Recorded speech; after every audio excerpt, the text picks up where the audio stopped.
Hey, what's up, everybody? This is Open Discussion with C3 Films. My name is Chris, and this is. Cheryl. And today we're going to be talking about Bird Box Barcelona. We already talked about the first movie, Bird Box, and now we're going to be getting into its sequel, Bird Box Barcelona, which just came out in 2023, 5 years after the original Bird Box. It is on Netflix. We are going into spoiler territory here, potentially for both movies. So if you have not seen either one, check them out on Netflix and then come see what we had to say about them. But let's go ahead and jump right in. So, Bird Box Barcelona. I saw that it came out. I knew that I'd seen Bird Box. I thought Bird Box was good. I felt like this was probably just gonna be like a kind of know nothing spinoff because none of the original actors were in this movie, and it was taking place in another country. So I was just like, it'll probably be fun. And it starts off. I think that I'm gonna just come out right out and say I think the movie is fine. Um, but I don't think the movie is bad. But I don't think the movie is amazing either. I just think that it's fine. But the best thing about the movie is that the movie shifts a perspective because whenever you do these sequels or these anthologies for stories that take place in the same world, but it's kind of like the same kind of event that's happening, whether it's a zombie thing or whatever else, alien invasion. Like the question always is, how is this going to differentiate itself in any type of meaningful way? How is Bird Box Barcelona going to be any different than Bird Box with just a different like language spoken in the film? And it starts off like pretty standard where we see like a guy and his daughter, and they are like having a moment, they're skating, and then they hear some people and they get robbed, and they're getting robbed by blind people. And if you know like what Bird Box is, you understand what this is. You understand that if people look at things and they will kill themselves. And so we see him traveling with his daughter, and then he comes across a group of people and he tells his daughter to hide. And just until they find out that they're good people. And we've seen stuff like this before too, where you're not really sure if the group that you're joining is a group that you can trust. But normally, when we follow a main character, the main character, we always know that that character is good and they're always going to be in the right. So we're usually worried for this character. But it also seems weird because then once he got to the place, he didn't like call for his daughter. So it's like, wait, so your daughter's just out there by herself right now? Like, it feels very weird when you're first starting up, and then when it continues, you see him, and he's making friends with a bunch of people, and we think, okay, this is our main cast of characters that we're starting to meet. What's the story going to be? And then we see that they're all sleeping on a bus, and he sneaks out and he finds the keys to the bus, locks himself into the driver's section of the bus, and then starts driving them, and he's driving them outside. And all of a sudden, the entire like the entire perspective just shifts, and you realize, oh, he's one of those crazy people from the first movie. And and then he actually succeeds in killing all of those people. And now you realize that this movie, we're not following somebody who hasn't been affected yet and is trying to survive. We're actually following somebody who has been affected and is effectively the villain of this world. And so now, all of a sudden, like, I think that's one of the best things that the movie does is that it immediately sets itself apart from the first Bird Box movie and gives itself its own identity and reason for being. And I think that's very good. Yeah, I mean, I would argue that this film was better than the first one. Oh, nice. And I think that it's because I was going into it like, how are they gonna make this different from the first movie? It's in Barcelona. Obviously, it's gonna be a different cast. Mm-hmm. And so I just like I just wasn't like buying into, like, I just didn't understand how they were gonna make this any better, any different. And then I asked the same questions. I was like, why would he leave his daughter outside and like for that long? How is she going to find him like without, Mm-hmm. like holding on to, like, there's no, like, how do you find people if you don't know where you're going, and you Right. like there's no, like, you can't see. Mm-hmm. So how are you supposed to get from place to place? And that was an issue that they had in the first Bird Box. So like, this is the same issue. So I was confused about that and like how he was gonna find her again because he didn't even know where he was going. And then when you find out like he starts like driving the bus away, I'm like, what is happening? I was just so confused. I was like, why why does he want to kill everybody? Like what is the purpose behind this? Point. Because he has goggles that are blacked out, but then Mhm. you find out later that they weren't actually blacked out. And so and they also add this element of like he can see like their souls, like this Leaving their light. body. Yeah. So I was like, oh, okay. So we're like, I mean, I love me a movie about an antagonist as your main character who you root for. I mean, Yeah. I didn't wasn't rooting for him to like kill Kill everyone, people. Yeah. but I was like, how are they gonna twist this to make him like to stay as like your main character that you want to go through this story? Like, what is his end game gonna be? Yeah. So I think the fact that I was kind of, kept on my toes the whole time, just wondering like how are they gonna write this story? How are they gonna make this story? So it's a very very different film from the A first one, very different film. which is also why I liked it and why I appreciated it because it was quite a pleasant surprise. Hmm. Um, I also liked that it was multilingual. Hmm. So it Like, just yeah, German, Spanish, and English spoken in this English, movie. yeah. So I thought like that was also another interesting thing to see because usually a lot of the stuff that we watch that we like consume in the States are English, and Hmm. everyone has like, if they're a foreign character then they have an accent. So I like Hmm. how like people were just who they were and they were speaking the language that they naturally speak, and they actually added people who spoke different languages. It wasn't just Spanish. So Hmm. so I appreciated that as well. But I don't know. I just really liked the story, the surprise, and just the uniqueness of this because you don't really see a lot of films like this. Yeah, no, it definitely like it makes its stamp by following an antagonist that we know has seen the entity, and then we realize that the entities and the daughter isn't there, and then this movie actually has a similar structure to the first movie, where we kind of start in present day and then we get flashbacks to like lead us up to this point, so we get to really see what happens. And so, and just like with the first Bird Box, we kind of have an understanding overall. We know at some point he has to see the things, and we know at some point his daughter's going to die because she's not here anymore. But it's also pretty interesting for the lore of the, I guess, Bird Box universe, where we get to understand what these things, a little bit more of what these things are, and how they kind of take the shapes of whatever you are looking for, what you want them to look like. So they can look like aliens, they can look like angels or demons. Um, but whatever they look like, the point is that they will then manipulate you if you happen to survive after looking at them, as a way of trying to get you to kill others. And so the daughter is telling him throughout the entire movie that, hey, if you just kill a couple of more people, then we can be together again. Just, and you're not killing them, you're freeing them.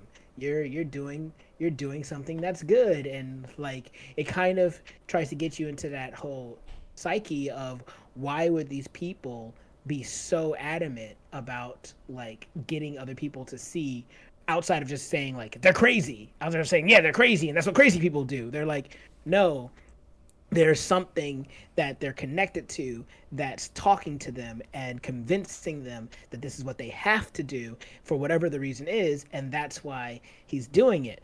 But what it automatically does, and I definitely think that this is like a stronger element in the film, is that it makes it so that every scene is immediately filled with tension.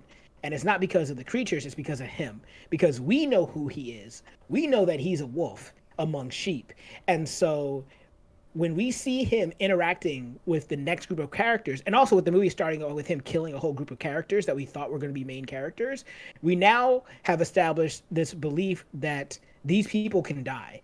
And so we are worried not even about necessarily the creatures like we kind of were more so worried about in the first movie. We're actually more so worried about this one guy because of the damage that we've already seen him do, and we know that he's slowly going to try to do damage to this group, and he does. He actually does slowly get them picked off one by sabotaging the leashes, by lying and telling people that he closed the windows when he didn't. So he's ultimately pretty successful in his plan to like get rid of this group until like we can get into like what actually happens later.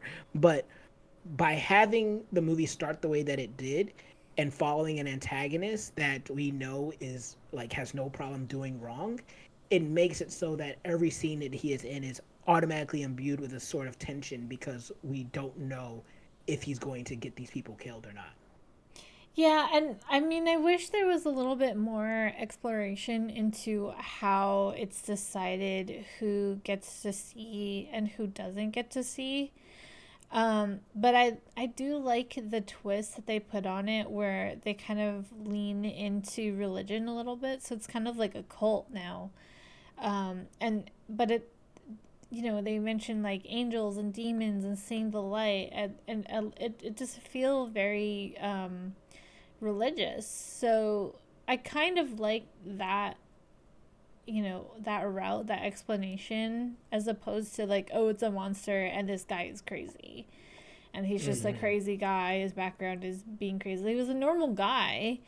And Mm-hmm. then his daughter died, and then he saw it, but he didn't die. So I would have kind of liked to know a little bit more about why he was like Got to survive. chosen to, yeah, as opposed to his daughter and all the other guys who are clearly like a little bit more hostile, because he seems like he's actually a good guy who's trying to do the right thing, as opposed to the other people who do seem a little bit more on the crazy and violent side.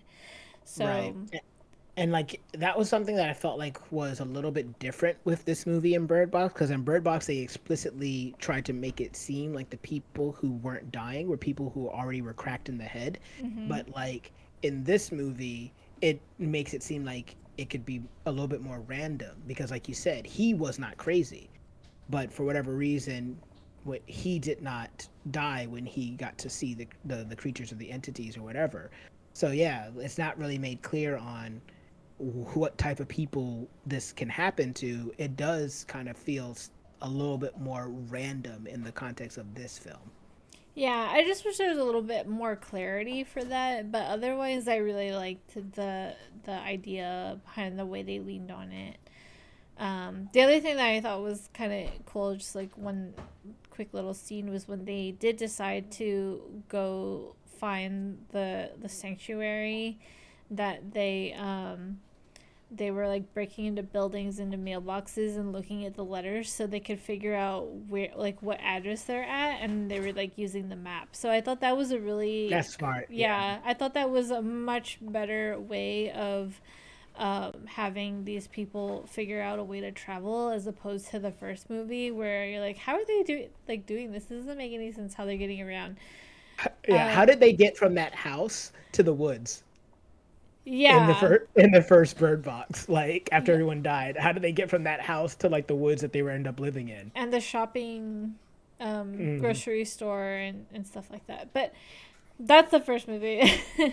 But this one I Mm-hmm. thought was a little bit more interesting. I also thought, like,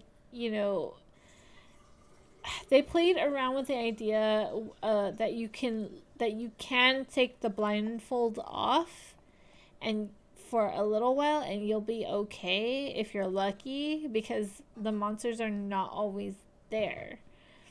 And like, Right. so I feel like maybe you can get away with not wearing the blindfold all the time, because you'll know when the monsters are around, because you start hearing voices. Yes, but that also brings me to one of my, I guess, it's not like a super complaint, but it is kind of a nitpick of, isn't the movie called Bird Box? So There's no Why birds in there's boxes. no birds in boxes in this whole movie? There's not really even birds. There's birds at the end that are like flying and dying, but not as like the alarm system. So it does it felt a little weird to me after finishing the movie and realizing that I just watched a Bird Box movie where they actually don't use the main source of being able to, I guess, defend themselves, quote unquote, against the creatures. And maybe it's just, and I was like, okay, well, maybe Barcelona didn't figure it out, but they figured out all these other things. Like they had, like the first place that he went to had this really cool system of opening the first door and then closing it behind them and then opening the second door after they were checking, so like they could make sure everything was safe. I was like, okay, that's pretty smart. The way that people were traveling with the dogs and stuff like that. I was like, okay, like I feel like, and like you said with the mailboxes and stuff, I said these people seem like they have a lot more of a handle of what's going on. Which is, to be fair, like this is like years later and whatnot, in the context of like the event that's happening. But it did feel to me, and like I said, it is kind of a nitpick, but it did feel a little odd to me that there was no utilization of the main source of defense when it's also the title of the franchise that they're in. Yeah. Yeah, they really didn't use that very much. Like I even wondered from the very beginning, when I watched the first Bird Box movie, um, my first thought was, why is it called Bird Box? Because it didn't match the description of the film or the plot at all. Hmm. Um, so yeah, that was a little weird.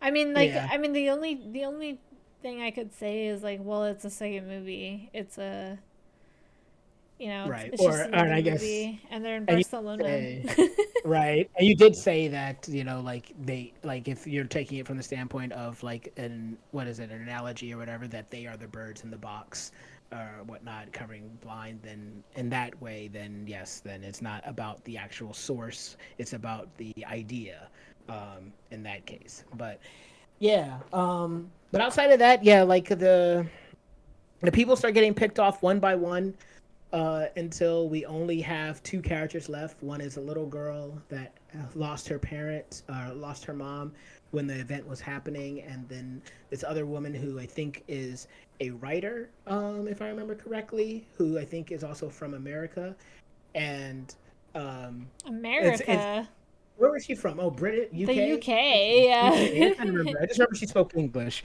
Um, but yeah, and so she's left with this guy, and then they eventually find out that he actually has been able to see this entire time, and he's like the enemy, but he's starting to like fight against it. And there's this interesting moment where when he gets one of the guys killed by lying and saying that he closed the window, and the guy comes in and sees the window open and dies, where this guy, he's like, oh, I didn't see his soul leave his body this time, like what's happening?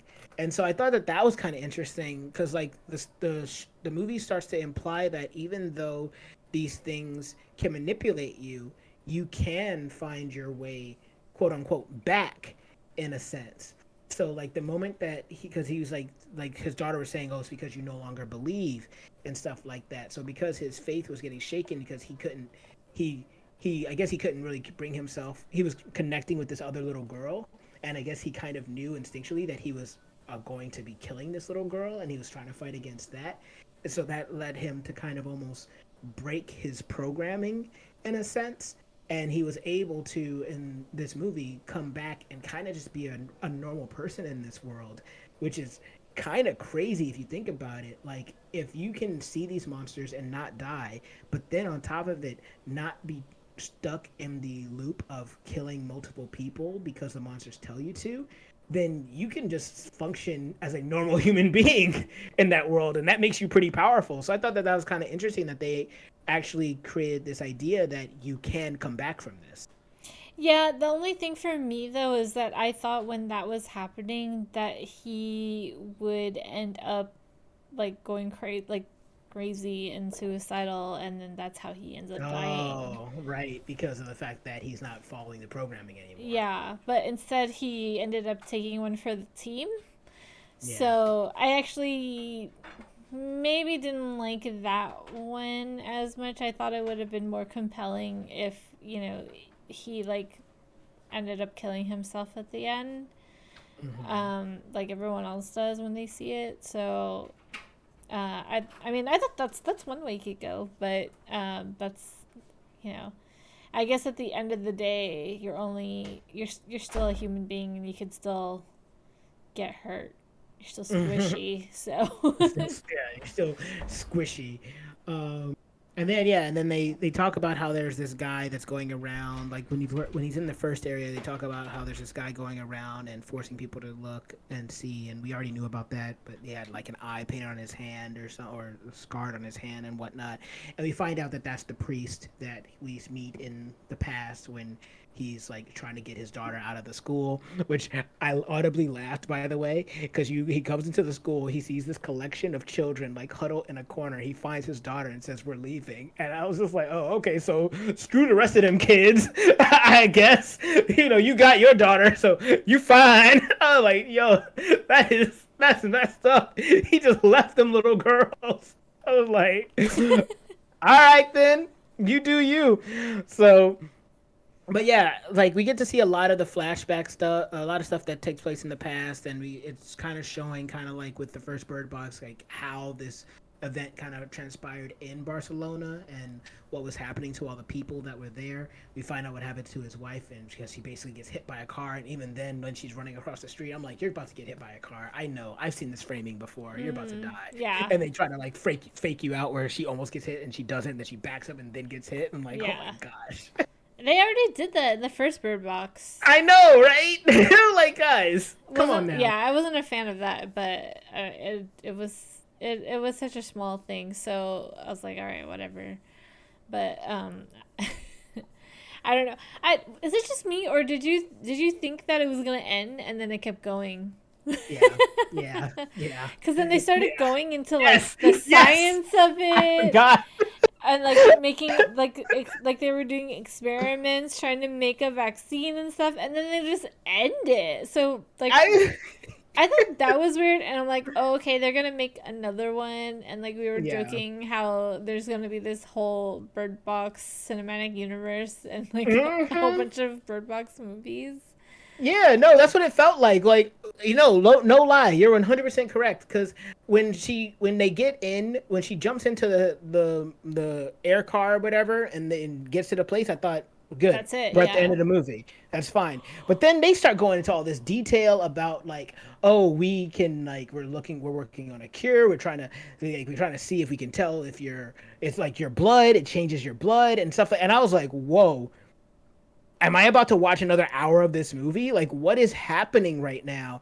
And then yeah, they do this whole thing where they have like the rats and they put them in the thing, and they have this guy that's chained up, and then boom, and then it cuts to black, and I was like, oh, okay. So like the first Bird Box ended, and it felt like that's an ending. We're good. We can move on. This Bird Box feels like the second in a trilogy of a movie, in a Mm-hmm. movie franchise, where it Yeah. feels like this whole ending sequence only exists in order to like lead into the next movie. Mm-hmm. Yeah. Bird Box Barcelona too.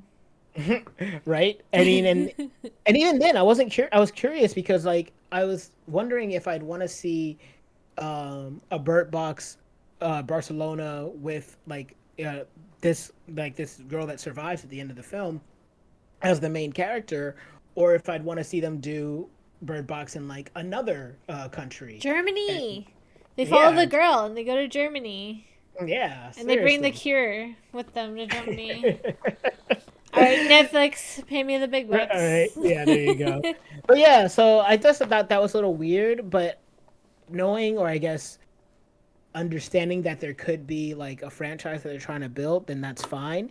But I think like you, I felt a little bit taken aback when I saw these old extra elements that were added at the end of the film that had nothing to do with anything we had like learned or experienced up until that point. We hadn't met these military people before. We hadn't heard anything about a cure before. We hadn't heard anything about enzymes in the blood or anything else like that, or possible studies. This all just, it really feels like the last 5 to 10 minutes of this film just come out of nowhere. Yeah, should have been like an after credit scene. Yeah, I thought it would have seriously. been fine if it like just ended with them like hugging in the gondola and like the That's what that's called. yeah, and the door opens and then that's it. Oh, and the logistics of that though. Okay, it's fine. Yeah, I'm yeah, with yeah. it. I know what It you mean. okay. Like that's not how it works. Right? Like, but you know what? It made for a cool scene, so it's all well and good. But the other thing I was thinking was the people on the other side of the gondola, how do they know when to stop running the gondola?